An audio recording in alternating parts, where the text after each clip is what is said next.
Forces say it is confirmed. Kumasi Asante Kotoko, the second round ebasu obe travel to Tamale three times. Yes, say Kumasi Asante Kotoko. It was prepare very hard towards that. Yes, this comes and I said this follows after MTN FA Cup.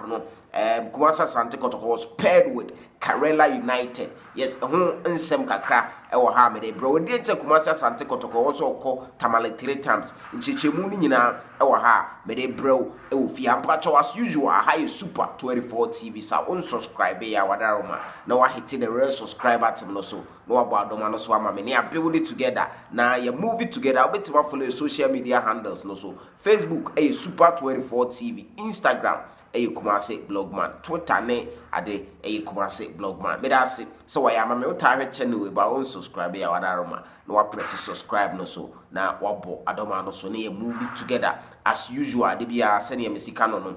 Yes, now before some Kumasi Asante Kotoko nsem no ebebro no.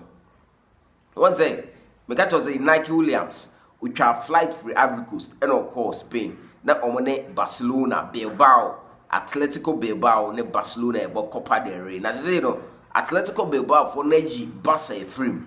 Almost share Barca 4-2 in an extra time game. Abranti ayeka no wase Inaki Williams Bragana unhusu but oko ATM wana just less than 24 hours free camp and as a Ghana free muno. Wakobo ashe asaya assist. Ama omoyi Barcelona free.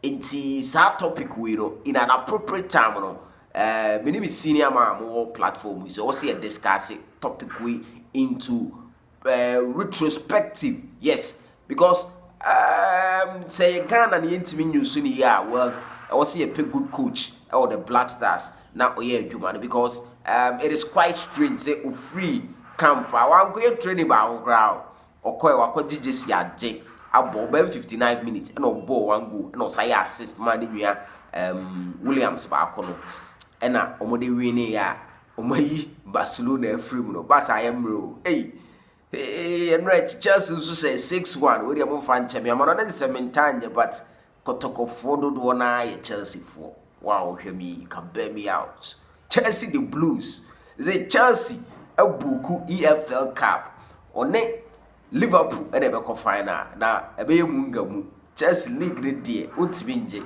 because we knew them you that time for but na mebe EFL Cup Carabao Cup wa Chelsea akupiem ne day oni Liverpool na eko final also the Shelley poor ni pa so hard.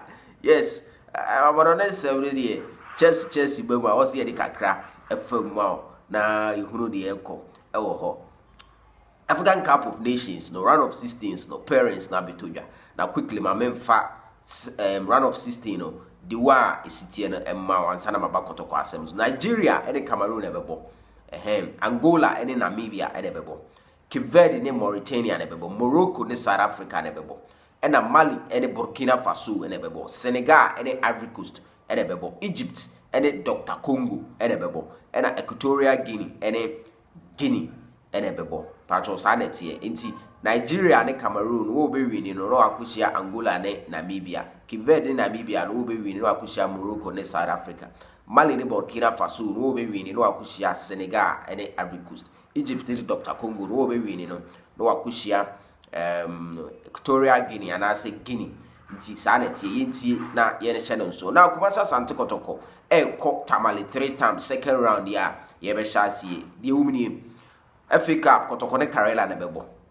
Inti Kotoko ebekwa akobo away to Karela or FA Cup which is February 16th ya to 19th date ne ehye na March the 20 Kotoko once the first round no Karela ba Kumasi inti Kotoko besa travel to Karela Tamale no akobo March the 20 ewo your friend is saying Tamale na the third going no so on the RTU away and also March the 33 Kotoko besa ko Tamale inti 3 Tamale journey so enya bete o enya bete Kumasi Asante Kotoko ye jiomudi inim say sa 3 outings so mbeko Tamale mbeko akofa the maximum wins net points no abre Kumasi Asante Kotoko Prosper Ogum GFA Black Stars and Sebs no reports be about the latest airbros is here.